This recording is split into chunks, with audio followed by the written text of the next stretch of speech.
E aí, pessoal do Polo, bora descomplicar o processo de estágio obrigatório para esse semestre que está chegando? A ideia aqui é bem simples, tá? A gente vai passar por cada etapa, passo a passo, para garantir que tudo corra liso, sem dor de cabeça. Então, vamos nessa! Olha só o nosso roteiro de hoje. A gente começa com aqueles primeiros passos essenciais, sabe? Depois, mergulha no cadastro de empresas e convênios, passa pelo gerenciamento dos supervisores, vê como associar e gerenciar os alunos e, para fechar com chave de ouro, algumas dicas finais e de suporte. É isso, vamos cobrir o processo todo, do início ao fim. Então, vamos lá. Começando pelo começo, né? A base de tudo. Entender bem esses primeiros passos é o que vai fazer toda a diferença lá na frente para que o processo flua direitinho, sem nenhum perrengue. E o primeiro ponto de atenção, gente, é algo super importante. Prazos. Dá uma olhada nessa tabela. Cada coisinha que a gente faz, desde o cadastro da empresa até a validação final do termo, tem um prazo de análise. Ficar de olho nisso é crucial para a gente não se perder, para saber o que esperar e, claro, para evitar abrir chamado sem necessidade, né? Ok, agora um ponto que gera muita dúvida e que a gente precisa deixar bem claro. Qual a diferença entre empresa e convênio?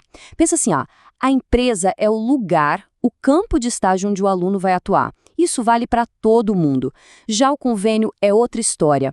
É um documento, uma parceria formal, e aqui está o pulo do gato. Ele só é obrigatório para os cursos da área da saúde. Entender isso é fundamental, pessoal. Não dá para confundir. Beleza, teoria entendida? Então bora para a prática. Agora a gente vai botar a mão na massa e ver como é que se cadastra uma empresa lá no sistema. Cadastrar uma empresa nova no Colaborar é bem tranquilo, se resume a esses 4 passinhos aqui. Primeiro, você vai no menu certo, ali em DGA, Estágio. Depois, a primeira coisa a fazer é julgar o CNPJ para ver se a empresa já não está cadastrada. Se não tiver, aí sim, clique em Novo Cadastro e preenche tudo que o sistema pede. É bem intuitivo, não tem erro. Agora, uma dica de ouro. Sério, prestem muita atenção nisso aqui. Na hora de preencher o nome da empresa, a regra é clara. Sempre, mas sempre, comece com a razão social que está lá no site da Receita Federal. E só depois você coloca o nome fantasia. Olha o exemplo. Prefeitura Municipal de São Paulo, Escola João e Maria. Parece um detalhezinho bobo, né? Mas fazer isso certo de primeira vai evitar uma baita dor de cabeça, que é o cadastro voltar para a gente corrigir. Mas e se acontecer, né? Você fez tudo e mesmo assim o cadastro voltou com aquele status de reedição/alteração. E agora, o que isso quer dizer? Como é que a gente resolve? Calma, sem pânico. Se o cadastro voltar para a reedição, o próprio sistema vai te mostrar o caminho das pedras. É só procurar o ícone do lápis, clicar nele para editar e o motivo da recusa vai estar lá, bem destacado em vermelho. Aí é só corrigir o que está errado, salvar e pronto. O cadastro volta para a fila de análise. Moleza, né? Pronto. Empresa cadastrada, tudo certinho. Qual o próximo passo? Falar das pessoas que vão acompanhar nossos alunos lá na ponta, os supervisores. E aqui é importante a gente entender quem é quem nesse jogo. Temos 3 figuras. O supervisor de campo, que é o profissional da própria empresa acompanhando o dia a dia. Tem o supervisor acadêmico, que somos nós, a IS, geralmente o tutor.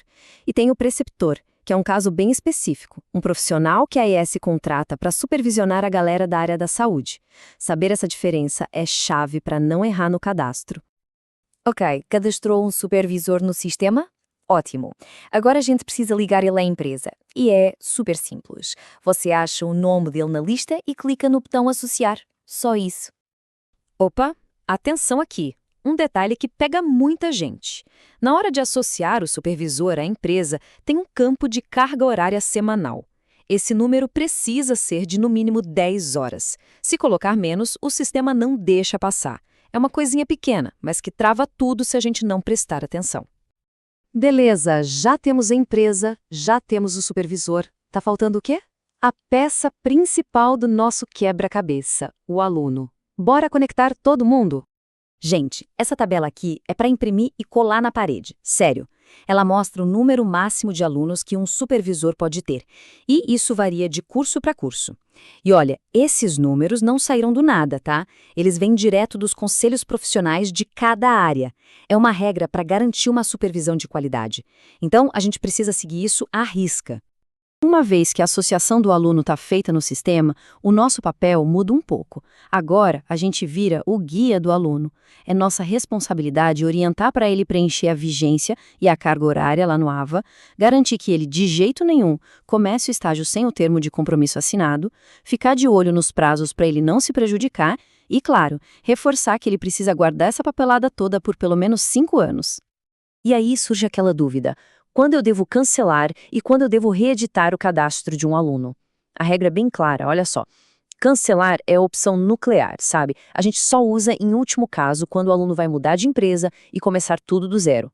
Para qualquer outro ajuste, tipo corrigir uma data, um horário ou até o nome do supervisor, a gente vai na reedição. Simples assim. E só um lembrete rápido, mas muito importante. A lei é clara.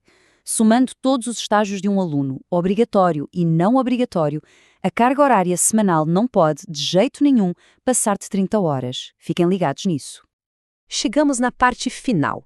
E se mesmo com todo esse cuidado aparecer uma dúvida ou algum problema, onde a gente busca ajuda?